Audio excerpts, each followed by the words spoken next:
The first time in our nation's history a former president has now lived to 100 years old. Today is Jimmy Carter's birthday, and the 39th president is celebrating the occasion at his home in Plains, Georgia, where he is in hospice care.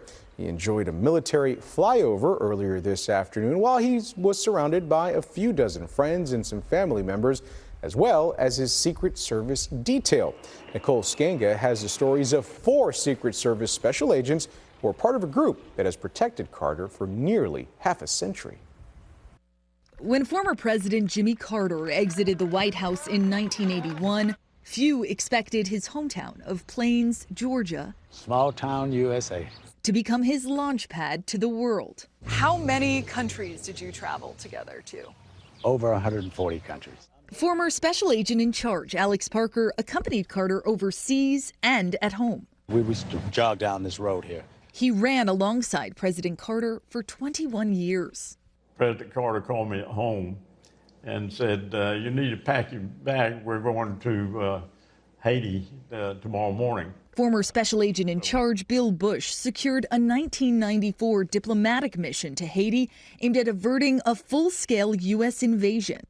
Carter's detail also traveled to nearly every country on the African continent. You had kids in Africa that lived in villages, and they were probably 6 and 7 or 8 year old, and they would be hollering, Jimmy Carter, Jimmy Carter, Jimmy. But the assignment of protecting the peacemaker-in-chief came with its rewards. Carter insisted on this photo of him celebrating the Nobel Peace Prize together with agents. Plus hobbies, fly fishing, dog sledding, and skiing. He had never been snow skiing before, and so he and Miss Carter took lessons out in Colorado. And so I selected a group of agents and went to school in Colorado.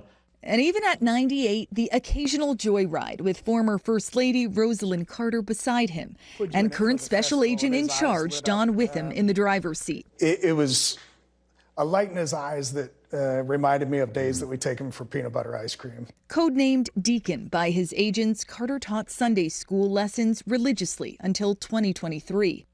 Former special agent in charge Nick Steen. No matter where we were or what we were doing, he was going to be home by Saturday night so he could get his lesson prepared for Sunday morning. And regularly attended services.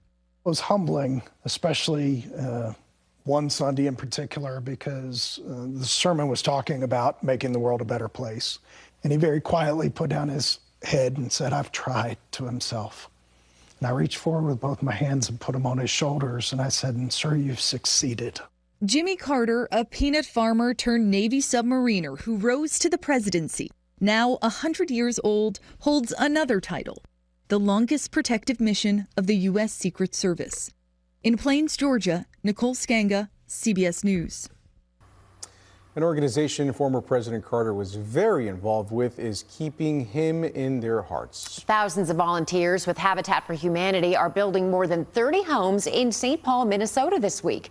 After leaving the White House, the former president spent decades volunteering with the organization, building an estimated 4,400 homes alongside 160,000 volunteers. Habitat for Humanity CEO says both Carter and his late wife Rosalind loved helping others in need. President Carter's often told me that building with Habitat is the best way he knows to put his Christian faith into action in a very tangible way, and that he and Mrs. Carter always feel like they got more out of the building experience than anything they could put into it. The project in St. Paul sits on an old golf course. Final plans call for more than 100 new units. Carter's human rights and social welfare campaigns helped him win the Nobel Peace Prize in 2002.